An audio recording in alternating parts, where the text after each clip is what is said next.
1921년에 그 데이비드 플러드하고 스비 플러드 이 부부가 에릭슨 부부와 함께 콩고의 한 오지 그 마을에서 복음을 전하라라는 그런 하나님의 부르심을 받고 그 부르심에 순종했습니다. 선교사가 되어서 이 전도에 열심을 냈습니다. 그러던 어느 해에 그 오지 온 마을에 말라리아가 이렇게 퍼진 것입니다. 그래서 에릭슨 부부는 그 선교 본부의 요청에 따라서 그 선교 본부가 있는 콩고의 한 그 도시로 이렇게 잠시 물러났습니다. 그러나 이 플러드 부부는 그 마을에 계속 머물겠다라는 그런 의사 표현을 했고, 그래서 머물면서 복음을 계속 전했습니다. 특별히 그들에게 음식을 팔았던 그 한 흑인 소년이 있었는데 그 소년을 이렇게 전도했어요. 그래서 말씀으로 잘 양육을 한 것입니다. 그런데 그러던 이제 얼마 후에 데이비드의 아내 스비 플러드죠. 스비 플러드가 딸을 낳다가 그만 이제 세상을 떠난 것입니다. 그래서 큰 슬픔과 그리고 환멸에 사로잡혀가지고 이 데이비드는 그 젊은 아내를 그곳에 묻고서는 갓 태어난 그 딸 그 이름을 아이나라고 이렇게 지어졌어요. 그 딸 아이나를 에릭슨 부부에게 이렇게 맡겨버리고는, 그리고 하나님이 내 인생을 다 망쳤습니다 그러면서 하나님 원망하다가 이 스웨덴으로 자기 고국으로 돌아가 버렸습니다. 그런데 이제 얼마 후에 이 에릭슨 부부도 이 말라리아에 감염돼 가지고 같이 죽은 것입니다. 그러니까 그 낯선 땅에 이 데이비드의 딸 아이나만 고아로 남겨지게 된 것이죠. 그래서 우리가 이 선교 역사를 보면은 그와 같은 참 가슴 아픈 일들을 역사 가운데 많이 보게 됩니다. 여러분, 어떻게 이런 일이 일어날 수가 있을까요? 그것도 하나님의 일을 한다고 콩고의 저 오지까지 그 부르심에 순종해가지고 찾아간 그 선교사 부부에게 왜 그런 이해할 수도 그리고 또 납득할 수도 없는 그런 불행이 일어나게 된 걸까요? 근데 사실 그런 질문은 우리 삶 가운데도 여전히 계속되는 질문입니다. 그러니까 왜 이런 고통, 왜 이런 시련이 내게 찾아왔을까? 왜 이런 어려움이 내게 닥쳤을까? 그러니까 왜 그랬을까? 오늘 본문에도 그와 같은 질문이 던져지고 있습니다. 오늘 본문은 성전 주변에서 일어난 한 치유 사건을 기록하고 있는데요. 예수님께서 제자들과 함께 성전 주변의 길을 이렇게 가시다가 그곳에서 나면서부터 그 눈 먼 한 맹인을 보시게 된 거죠. 그리고 그 맹인은 원래 그 자리를 오래 지키면서 거기서 구걸을 하던 거린이었습니다. 그때 제자들이 그 예수님께 묻습니다. 랍비여, 이 사람이 맹인으로 난 것이 누구의 죄로 인함이니까? 자기니까? 그의 부모니까? 그 질문에 주님께서 뭐라고 답하시죠? 오늘 본문에 뭐라고 답하십니까? 이 사람이나 그 부모의 죄로 인한 것이 아니라 그에게서 하나님이 하시고자 하는 일을 나타내고자 하심이라 그랬습니다. 그리고 그 맹인의 눈을 치유해 주시는데 땅에다 이렇게 침을 뱉어서 진흙으로 이렇게 이겨가지고 그 맹인의 눈에 바르신 다음에 그 다음에 실로암 못에 가서 씻으라 이렇게 말씀하신 거죠. 그래서 맹인은 그대로 순종했고, 순종했더니 눈이 띄어져서 밝은 눈을 가지고 고침을 받은 그 자리로 다시 돌아오게 된 것이죠.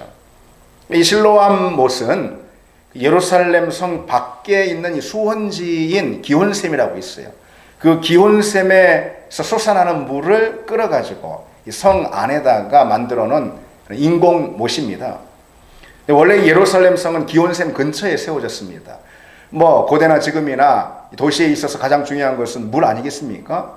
그래서 다윗이 예루살렘 성을 쌓을 때 기온샘을 끼고선 그 근처에다가 이 성을 쌓은 것입니다. 그런데 그 후에 주전이죠. 주전 701년에 아수르 왕 산헤립이라는 사람이 유다를 침공했습니다. 그때 왕이 히스기야 왕이었는데, 히스기야 왕은 아수르 군사들이 예루살렘의 가장 중요한 수원지인 그 기온샘 있잖아요. 성 밖에 있는 그 기온샘을 차지해버릴까 해가지고 그 샘을 막아버렸습니다. 그리고는 예루살렘 성 안으로 그 샘 이제 밑에서 그 예루살렘 성 안으로 해가지고 무려 533m나 되는 그 암벽을 뚫고서는 지하 터널을 이렇게 수로를 연결시킨 것입니다. 그렇게 해서 성 밖에 있는 기온샘의 물을 성 안에 끌어들였는데 그 끌어들인 끝 지점에 바로 이 실로암 못을 만든 것이죠. 예수님은 성전 근처의 한 길가에서 이 맹인에게 진흙을 바르신 다음에 그 성전 저 예루살렘 성 남동쪽 끝에 있는 실로암 못에 가서 씻으라 이렇게 하신 겁니다. 맹인이 그대로 순종하고 돌아왔는데 완전히 나아서 눈을 뜨고 돌아왔다는 것이죠. 그러자 이 거린인 그 맹인을 잘 알고 있었던 예루살렘의 그 주변 이웃들 있잖아요. 그 사람들 간에 이 논쟁이 벌어진 거예요. 이 눈을 뜬 사람이 그 맹인 아닌가? 어떻게 이런 일이 있을 수 있을까? 그러니까 또 다른 사람들은 아니야, 뭐 맹인 좀 비슷해 보이는데 설마 그럴 리가? 서로 이제 논쟁이 벌어진 거죠. 그러니까 사실 그들에게는 맹인이 눈을 뜨게 된 기적을 차라리 믿지 않는 편이 더 쉬웠을 수 있습니다. 그렇죠. 눈을 뜬 것을 사실로 받아들이는 것보다 맹인이 아닐 거라, 그 맹인과 비슷한 사람일 거라 이렇게 대략 이제 얽어버리는 것이 오히려 이들 마음에 더 편한 일일 수 있었을 것입니다. 기적을 어떻게 믿냐 이거죠. 그러나 그들의 그러한 불신은 맹인의 이 한마디로 완전히 무너진 것이죠. 내가 바로 그 사람 맞습니다. 나 맞아요.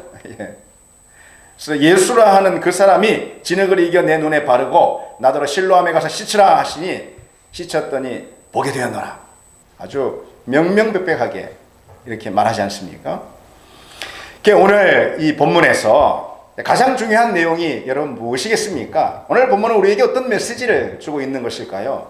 그래서 무엇보다 제자들이 예수님께 던진 이 질문 가운데 있습니다. 저 사람이 나면서 저 맹인 저렇게 된 것이 누구의 죄 때문입니까? 사실 이 질문은 고통과 문제에 어려움에 직면하게 되면 누구나 자연스레 갖게 되는 그런 질문인 거죠. 바로 고통의 원인이 어디 있을까? 고통의 원인이 뭘까? 대체 왜 내가 이런 고통을, 이 어려움을 당하게 됐을까? 왜? 그래서 고통과 어려움에 직면하게 될 때 우리가 자연스럽게 던져지는 그런 질문입니다. 당시 유대인들은 죄와 고난은 밀접한 연관관계가 있다라고 이렇게 믿었습니다. 어떤 문제와 장애, 고통과 시련이든 인생에 겪게 되는 부정적인 사건과 상황들은 분명 그 사람의 죄와 잘못으로 인한 결과일 것이다. 그런 믿음이 있었다는 것이죠. 그래서 당시 유대인들은 고통을 만나게 된 것에는 분명 원인이 있을 텐데 그 원인을 감히 하나님께 이 화살로 돌릴 수는 없잖아요. 그러니까 그건 분명 그 고통을 당한 그 사람의 어떤 죄와 잘못 때문일 거다라고 그렇게 판단했다는 거죠.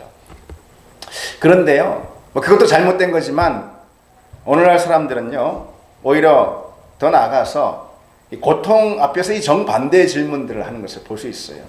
유대인들은 고통에 닥치면 감히 하나님께 화살 돌리진 못하고 내 죄 때문 아닌가 뭐 이랬는데, 오늘날 사람들은 고통에 직면하면은 아니 내게 이런 어려움과 실패, 고통과 장애가 주어지다니 하나님은 선하신 분 맞나? 하나님 좋으신 분 맞나? 하나님 공평하신 분 맞아? 오늘날 사람들은 그렇게 질문을 한다는 것이죠. 그래서 그런데 이렇게 질문을 이렇게 하고 보면은 불공평하거나 악한 신이 있어가지고 세상이 이처럼 불공평하거나 악하게 되었다라고 그렇게 믿는 것은 너무 미신적이잖아요. 생각해보니 그렇잖아요.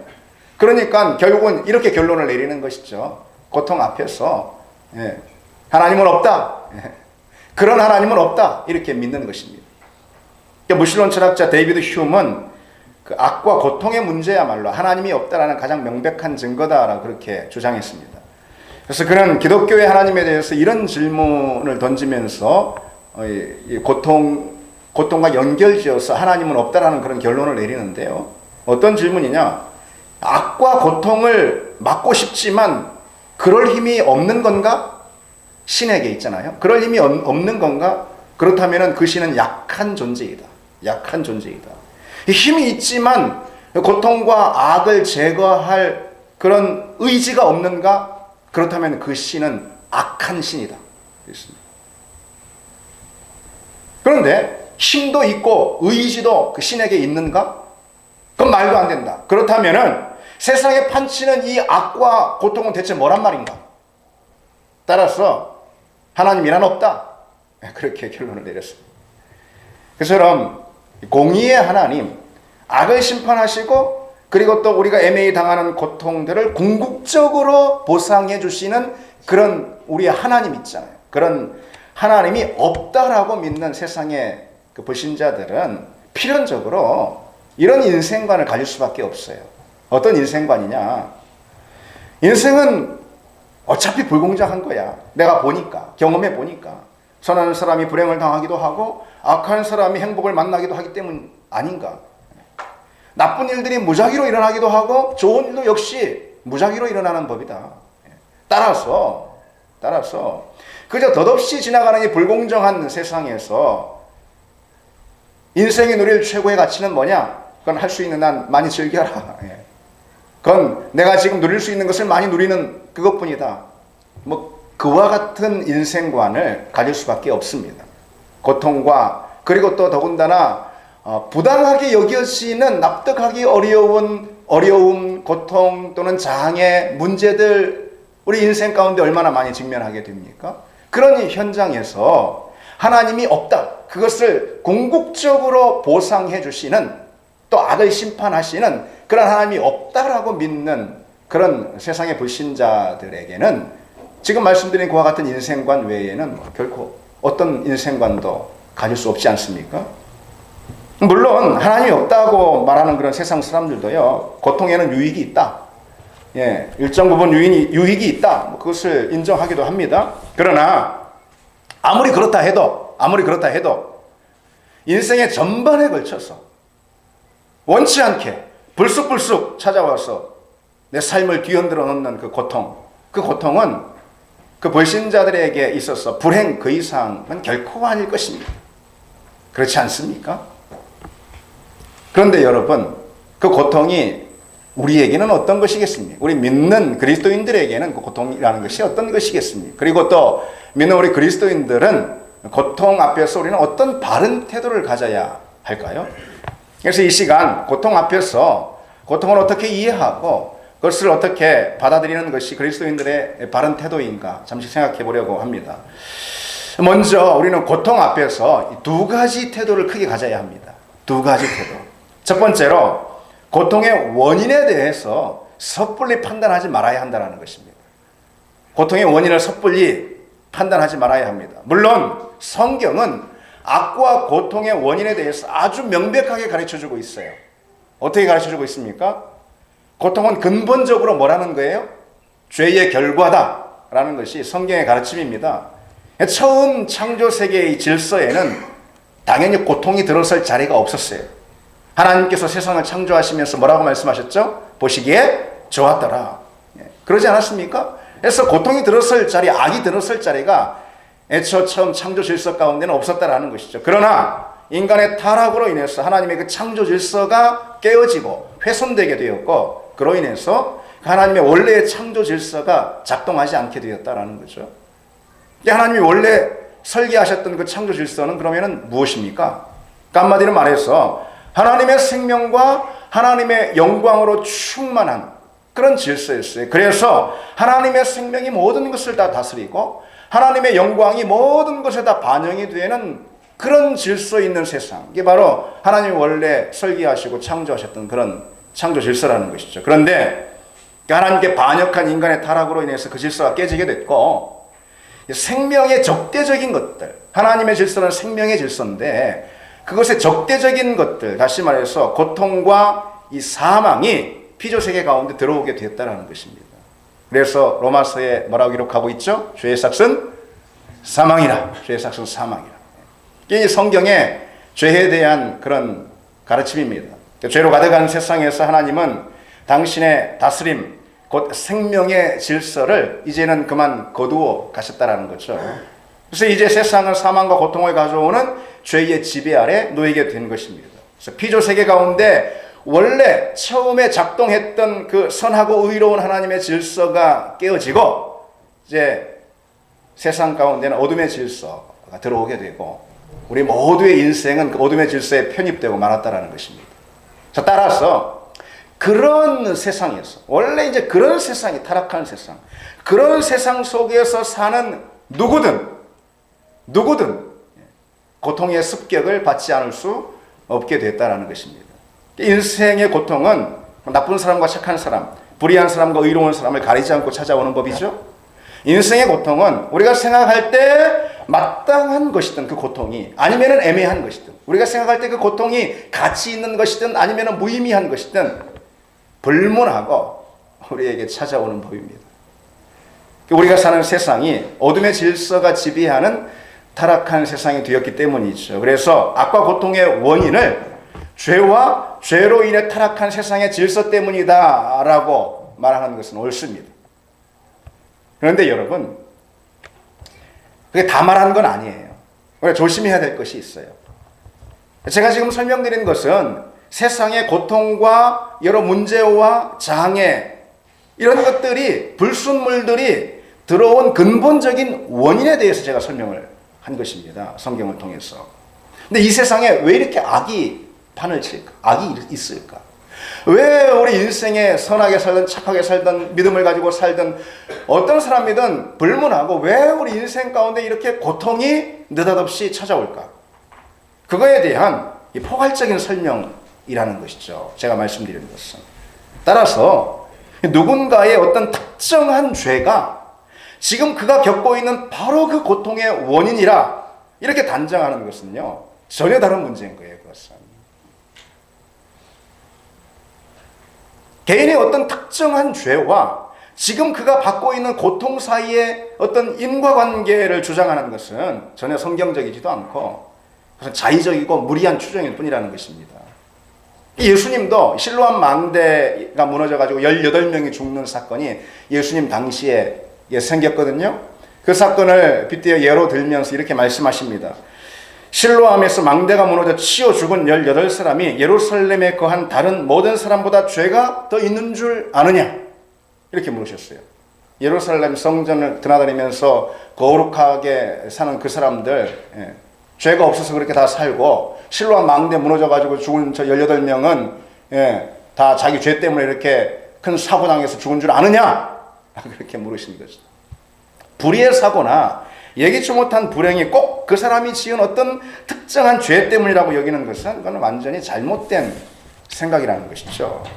그렇게 생각하는 사람이 있다면은 우리도 간혹 그런 경우가 있어요. 근데 그렇게 생각하는 사람은 하나님에 대해서 큰 오해를 하게 될 수 있어요. 그러니까 하나님을 마치 이런 분으로 이렇게 오해를 하는 거예요. 내가 어떤 죄를 이제 범하나 이렇게, 하나님 어떤 분이냐면은 내가 어떤 죄를 범하나 이렇게 매의 눈으로 자기 주시를 하시다가 내가 이제 죄에 탁 이제 걸려서 죄를 딱 지으면은 그날 운전하는데 자동차 앞바퀴가 미끄러지게 하셔가지고 사고가 나도록 하는 그런 심술궂은 신이다, 이렇게 그런 식으로 하나님을 오해할 수도 있는 거죠. 그렇죠. 그래서 아니면은 뭐 이렇게 주체만 다를 뿐 하나님이 그러시겠어? 하면서 이 주체만 이렇게 다룰 뿐 사단이 그런 짓을 한다, 이런 식으로 또 그렇게 바꿔서 생각할 수 있죠. 주체가 누구든 내가 지금 고통을 당하는데 고통을 당하게 하는 그 원인자가 뭐 누구로 지목되든 그게 하나님이든 아니면은 뭐 어둠의 권세 사단이든 하여튼 내 특정한 죄와 고통 사이의 인과관계를 자꾸만 연결시키려 하는 그 자체가 그건 잘못된 신앙이라는 것입니다. 그 점을 지적하고 있는 성경이 바로 욥기입니다. 마치 거짓말 같은, 그래서 도저히 믿을 수 없는 그 엄청난 재앙이 막 동시다발로 욥기를 보면은 터지지 않습니까? 그렇죠? 욥은 엄청난 고통과 시리에 빠져서 완전히 낙담에 좌절해 있죠. 분명 욥은요, 하나님 보시기에도 경건한 사람이었어요. 그게 욥기서 1장 1절에 딱 나와요. 맨 처음에. 하나님 보시기에 경건한 사람이에요. 따라서 욥이 당한 그 고통들 있잖아요. 이거 엄청난 고통들. 그 고통은 이해도 납득도 할 수 없는 불합리한 고통임에 틀림없죠. 우리가 생각할 때. 그런데도 있잖아요. 욥을 위로한답시고 찾아온 그 욥의 친구, 세 친구가 욥기에 등장하잖아요. 그 친구들이 뭐라고 하면서 욥을 막 몰아세웁니까? 욥이 죄가 없다면, 너가 죄가 없다면 어찌 이렇게 끔찍하고 참담한 일이 있을 수 있겠냐. 예. 원인이 있을 거 아니야, 원인이. 이렇게 말하는 것입니다. 이렇게 막 자꾸 책을 하는 것입니다. 예. 그래서 이들 생각은 그런 거예요. 이 세 친구 생각에는. 하여튼 고통과 고난에 직면했다. 그럼 반드시 원인이 있는 거 아닌가. 이거죠. 물론 그 고통의 원인으로 하나님을 지목하는 것은 터무니없을 뿐만 아니라 그것은 굉장히 불경한 짓이잖아요. 이들 생각에. 그러니까 고통의 원인으로 누구밖에는 지목할 사람이 없는 거예요? 너지. 그러는 것입니다. 너지. 고통을 당하는 너가 분명히 무슨 문제가 있을 거야. 그래 말하는 것이죠. 그러나 욥은 아무리 생각해도 납득할 수가 없어. 그렇잖아요. 그래서 계속해서 자신의 결백을 주장합니다. 그러나 친구들이 생각하기에 아니 너가 결백하다면은 그러면 이와 같은 고통의 원인은 도대체 뭔데? 질문이 풀리지 않잖아. 질문이. 그러는 것이죠. 그래서 욥기가 42장 굉장히 긴 책인데요. 그 욥기 대부분이 그처럼 이 결백을 주장하는 이 답답한 마음의 욥과 그리고 그의 죄를 계속해서 추궁하는 이 친구들의 쟁론으로 욥기 전체가 이루어져 있습니다. 결국 나중에 욥기의 말미에 하나님이 등장하시는데요. 하나님은 욥이 당한 그 고난의 원인을 속 시원하게 설명해 주실까요? 고난은 이미 당했으니까 하여튼 그렇다 쳐요. 고난의 원인이 뭔가? 이거 너무 답답해요. 예, 저 친구들은 내 죄 때문에 그런다는데 하나님 좀 해명을 좀 해주세요. 그럼 하나님 속 시원하게 그걸 원인은 이런 거야 이렇게 설명해 주셨을까요? 욥기에? 아니. 하나님은 욥이 당한 고난의 원인을 설명해 주시기보다도 느닷없이 아주 폭풍처럼 어떻게 하나님이 외치시고 말씀하시냐면은 하나님의 그 크심, 하나님의 광대하심, 하나님의 일하심의 그 놀라움, 하나님의 행하심의 그 신비, 이걸 막 폭풍처럼 하나님께서 쏟아내 주십니다. 그러자 욥이 어떻게 나중에 고백하냐면은 보소서 나는 비천하오니 무엇이라 주께 대답하리이까 손으로 내 입을 가릴 뿐이다. 이렇게. 욥도 어쨌든 자기 결백을 주장했잖아요. 고통의 원인은 내가 아닐 거라. 어떤 원인에 대한 답을 욥이 막 얘기하는 거잖아요. 친구들은 원인은 너야라고 그 고통의 원인에 대한 답을 또 지목하는 거잖아요. 그런 입씨름 다 그것은 부질없는 짓입니다. 그것은 유한한 우리의 생각으로는 결코 알 수 없는 헛된 일입니다. 제가 제 입을 손으로 막겠습니다. 고백합니다. 고통의 원인을 낱낱이 밝히는 것, 그것은 우리의 이해의 범주를 넘어서는 거라는 거죠. 하나님이 고통을 설명해 주신, 그 원인을 설명해 주신다 해도 우리는 납득도 이해도 할 수 없을 거라는 것이죠. 욥기는 욥이 당한 고통의 원인을 속 시원하게 답해 주진 않습니다. 성경이 설명할 수 없어서가 아니라 설명하지 않는 거예요. 마치 2살짜리 어린아이에게 결혼의 신비에 대해서 설명해봤자 무슨 소리 있겠습니까? 그렇죠? 신앙의 문제 있잖아요. 신앙의 여러 가지 자리 가운데 그런 것들이 참 많아요. 이해도 납득도 우리가 할 수 없는 그런 신비로 놔두어야 할 자리들이 참 많아요. 신앙에. 한 번은 4세기 그 최고의 신학자로 불리는 어거스틴 있죠. 아니 기독교 역사 가운데 최고의 신학자로 불리는 어거스틴. 해변을 걸면서 삼위일체 하나님의 신비에 대해서 막 매우 고민했어요. 도대체 어떻게 삼위가 일체가 될 수가 있을까? 어떻게 하나님은 그런 식으로 존재할 수 있을까? 그걸 삼위일체 교리에 대해서 고심했습니다. 그러던 중에 해변가에서 한 소년이 이 조개 껍데기를 가지고 바닷물을 자기가 파는 이 작은 모래 웅덩이 가운데 이렇게 자꾸 이렇게 붓는 것을 보게 됐습니다. 참 이상해가지고 다가가서 꼬마야 너 지금 뭐 하냐? 물은 것이죠. 그러니까 이 어린 소년이 이렇게 천진난만하게 대답합니다. 저 말이에요. 이 구멍에다가 바닷물을 이 구멍에다가 저 바다를 옮겨 놓으려고요. 그게 답하는 것입니다. 그때 어거스틴이 불현듯 깨달았습니다. 그래, 내가 지금까지 고민했던 그 일이 바로 이런 짓이었구나. 내 작은 머릿속에 무한한 하나님을 어찌다 담을 수가 있다고 내가 그 같은 짓을 했지. 신앙의 많은 문제들 가운데 그런 것이 있어요. 다 알 수가 없어요. MA 당하는 고통의 문제 역시 마찬가지입니다. 다 알 수가 없어요. 따라서 우리는 고통의 원인에 대해서 섣불리 판단하지 말아야 하는 것입니다. 헤아릴 수 없어요. 그 전말이 다 드러나기 그 전에 우리가 판단하는 모든 것들은 다 빗나간 것일 수가 있는 것입니다. 따라서 고통과 시험, 실패와 장애를 우리가 마주했을 때 우리는 판단을 유보해야 하는 것이죠. 그래서 신학자 오스키니스라는 사람은 이렇게 충고해주고 있습니다. 고통 가운데 하나님을 향한 판단 보류를 거부하면, 자꾸 뭔가 이 원인이 뭔가 이 판단하려고 하면은 그런 뜻이죠. 그러면은 하나님의 성품을 놓칠 수 있다 그랬습니다. 그렇습니다. 우리는 고통 앞에서 하나님 나한테 관심 없나 봐. 하나님 나를 버리셨나 봐. 심지어 하나님 나를 미워하시는 거 아니야? 나한테 왜 이래? 이렇게 섣부른 판단을 우리가 하게 되면은 그것은 하나님이 어떤 분이신지 하나님의 그 성품에 대해서 우리가 놓치게 되는 결과를 가져온다는 것이죠. 그런데 우리가 판단을 보류하면 고통과 어려움, 납득도 이해도 할 수 없는 MA 당하는 고통이, 불합리한 고통이 내게 닥쳤다 하더라도 우리가 미리 판단하지 않고 판단을 보류하면은, 그러면 그 고통의 과정을 지나면서 우리는 전에 알지 못했던 그 하나님의 성품을 발견하게 돼. 다시 말해서 하나님의 사랑, 하나님의 긍휼, 하나님의 능력, 그 하나님의 성품을 더 깊이 만나고 발견하는 그런 선물을 누리게 될 수 있다는 것이죠. 그래서 결국 하나님이 이런 분이셨군요. 고통 가운데 우리가 미리 판단하지 않고 판단을 보류하면은 고통의 그 과정 끝에 우리는 하나님 이런 분이셨군요. 하나님 이런 분이셨군요. 예. 내가 전에 만나지 못한 이런 분이셨군요, 하나님이.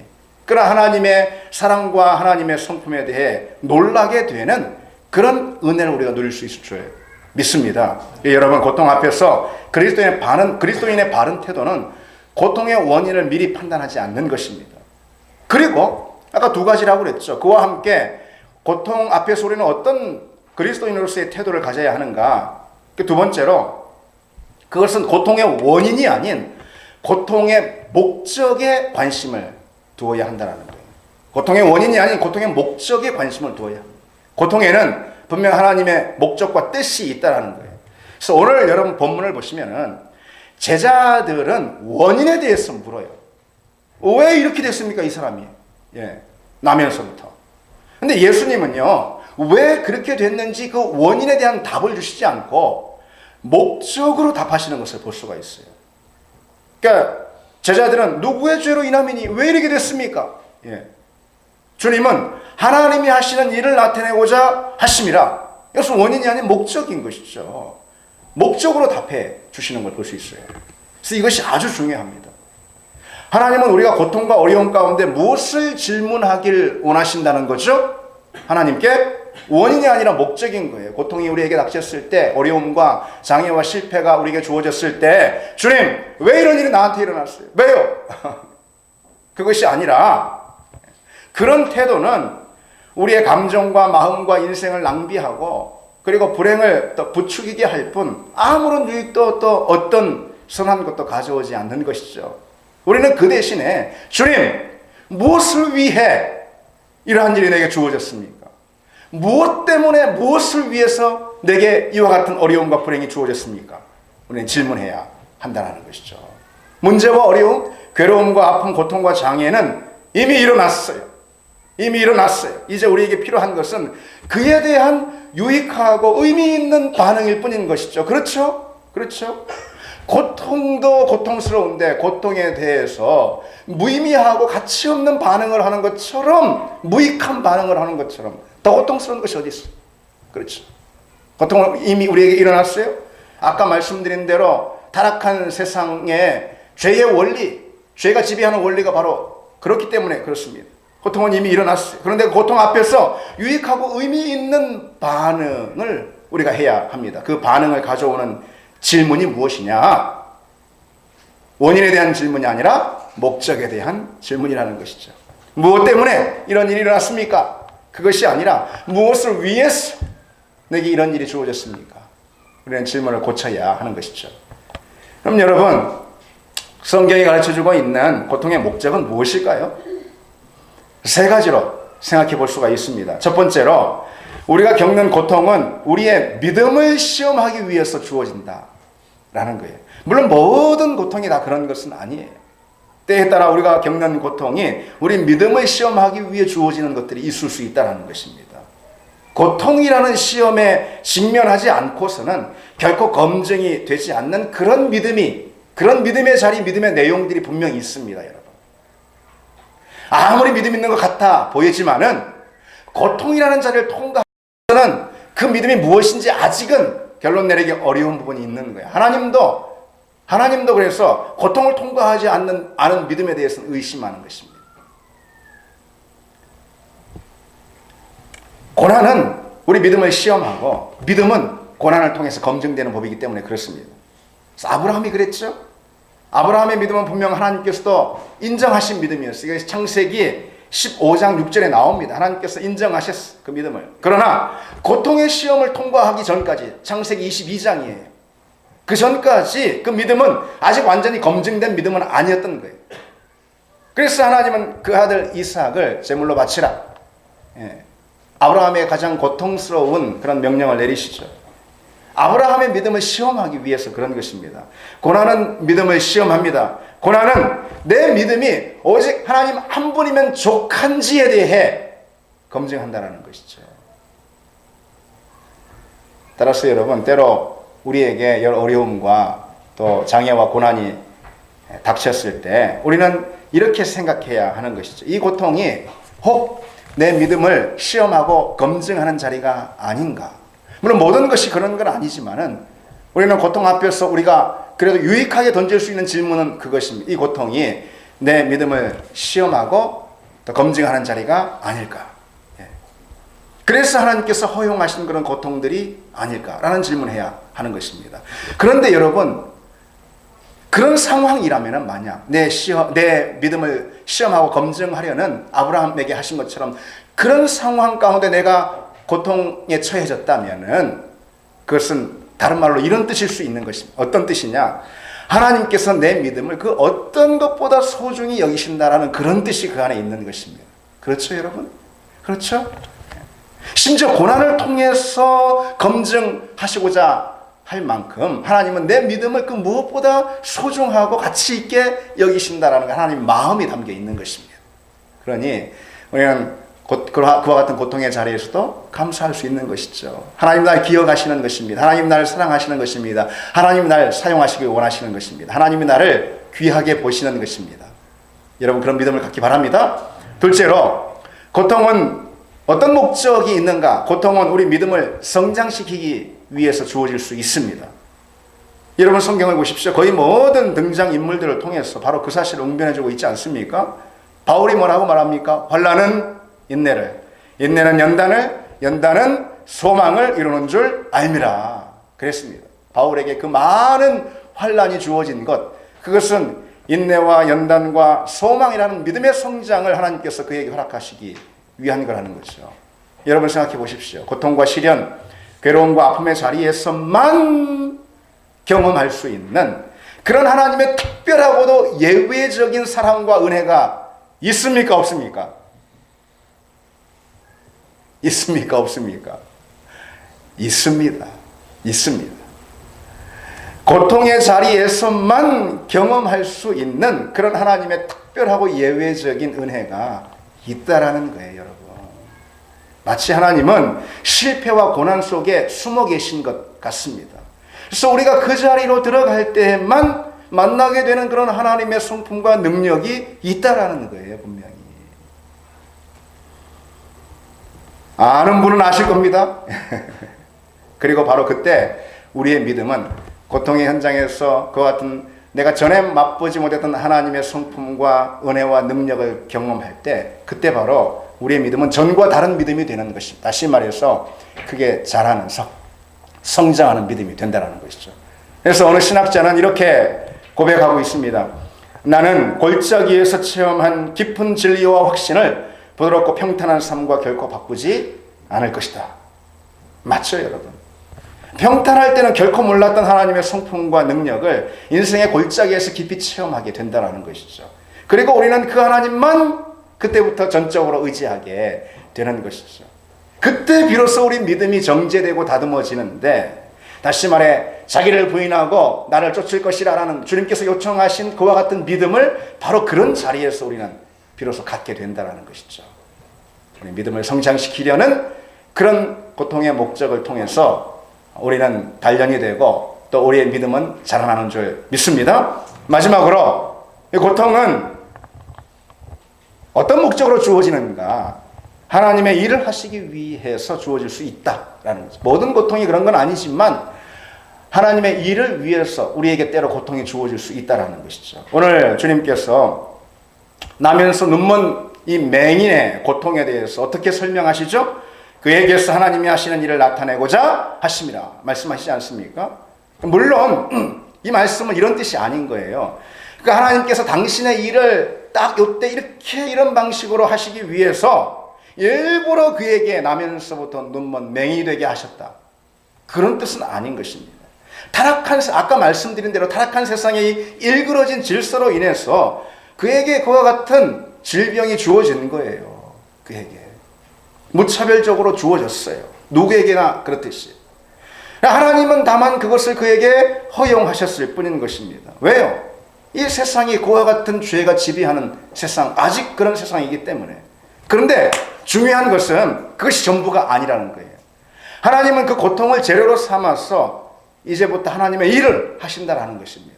그래서 고통이 오히려 그 인생의 별이 되도록, 고통이 오히려 그 인생의 자랑이 되도록 빚어내시는 분, 그분이 곧 하나님이시라는 것이죠.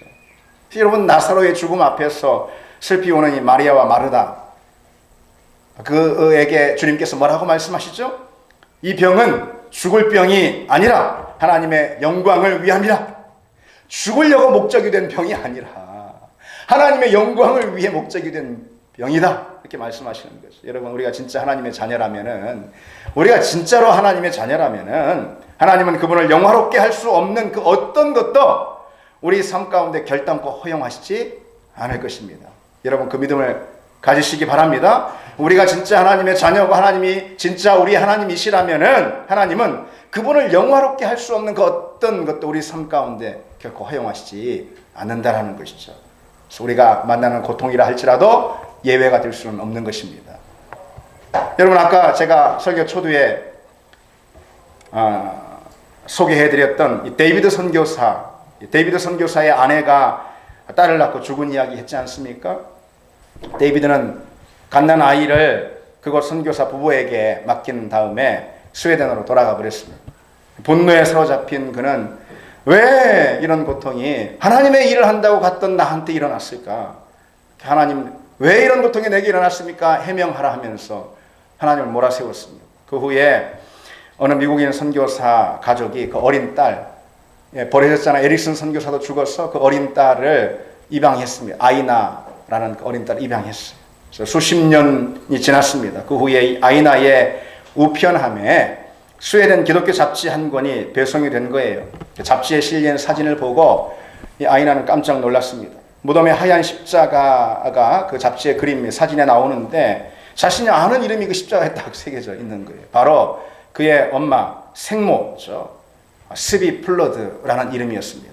그리고 이런 이야기가 그 잡지에 쭉 선교 잡지에 쓰여 있습니다. 오래전에 한 선교사 부부가 콩고의 오지에 왔고 예쁜 여자아이가 태어났는데 엄마는 죽었고 아빠 선교사는 그것을 떠났다라는 그런 이야기입니다. 그런데 그게 전부가 아니에요. 이런 내용들이 기록되어 있었습니다. 그들이 전한 복음을 영접했던 그 음식을 팔던 한 흑인 소년이 이들의 희생적인 전도에 감동이 되어서 신실한 그리스도인이 되었고 그렇게 성장했다라는 내용입니다. 그래서 그 소년은 훗날 어른이 되어서 그 오지 마을에 기독교 학교를 세우고 학생들과 부모들에게 그리스도를 전했고 결국 그 마을 전체가 복음화되었다라는 것이죠. 그 이야기를 읽은 이 아이나 플러드죠. 다 성장한 이 아이나 플러드가 즉시 자기 생부인 데이비드를 찾아서 스웨덴으로 떠났습니다. 고통 가운데 자신이 버린 그 딸을 만나가지고 자신이 콩고를 떠난 이후에 생긴 여러 가지 그 일들을 다 사건들을 들은 후에 이 데이비드는 그동안 수십 년 동안 자기 스스로를 가두어 두었던 그 원망의 감옥에서 비로소 해방될 수가 있었다는 것입니다. 그래서 그는 뜨거운 눈물을 흘리면서 다시 주님께로 돌아왔습니다. 그리고 그보다 더 훗날 이 데이비드 선교사의 선교의 결실이었던 그 흑인 소년 있잖아요. 이 흑인 소년은 무려 11만 명의 이 교인을 가지고 있는 자이로 국교회의 감독이 되었습니다. 여러분, 하나님의 자녀들에게는 무의미한 고통이란 없는 줄 믿습니다. 신학자 랜디 알코는 하나님은 우리의 고통을 하나도 낭비하시지 않는다라고 말했습니다. 우리 같이 한번 해볼까요? 하나님은 우리의 고통을 하나도 낭비하시지 않는다. 맞습니다. 고통에는 언제나 하나님의 선하신 목적과 뜻이 있는 줄 믿습니다. 하나님은 우리가 원하는 행복과 만족보다도 훨씬 더 값지고 귀한 것을 주시기 위해 때로 우리가 원치 않는 것들을 허용하시기도 한다는 것이죠. 그리고 우리가 겪는 그 모든 고통들이 결국은 다 협력해서 선을 이루도록 우리 인생을 빚어가시는 분, 그런 능력이 있으신 분, 바로 하나님이신 줄 믿습니다. 그래서 기독교 변증가 C.S. 루이스는 이렇게 강조하고 있습니다. 세상 사람들은 미래의 그 어떤 축복도 현재의 고통을 보상해 줄 수 없다라고 생각하지만 우리가 만나게 될 완전한 천국은 과거로까지 거슬러 올라가서 그 참담했던 고통조차도 다 구속하는 놀라운 능력이 됩니다. 그랬습니다. 고난과 아픔, 그리고 실패조차도 인생의 아름다운 조각으로 만드시는 분, 그리고 또 인생의 가장 귀한 자치로 빚어내실 수 있는 분이 우리 하나님이신 줄 믿습니다. 지금 당하는 고난, 나중에 미래에 더 좋은 일이 있어서 회복되는 건 무슨 소용일까? 지금 행복해, 지금 고난 없어야지. 그렇지 않다라는 것입니다. 나중에 우리에게 주어질 하나님의 놀라운 그 구속의 은총, 그 구속의 은총은 현재 지금 당한 우리 고통과 아픔도 낭비되지 않은 것으로 주님께서 빚으시고 사용하시는 줄 믿습니다. 그러니 여러분, 고난이나 실패 앞에서 우리는 섣불리 그 원인을 진단하고 판단하지 말아야 할 줄 믿습니다. 그리고 또 함부로 하나님을 원망하는 그런 어리석음이 우리에게 없기를 바랍니다. 나치의 유대인 대학살 홀로코스트 그 참혹한 현장에서 그 고통을 직접 겪었던 엘리 위젤이라고 있습니다. 엘리 위젤. 그 엘리 위젤은 그 비참한 현장에서 이렇게 고백하는 고백의 시를 쓰고 있습니다. 하나님, 당신은 제가 더 이상 당신을 믿지 않기를 원하시는 것 같습니다.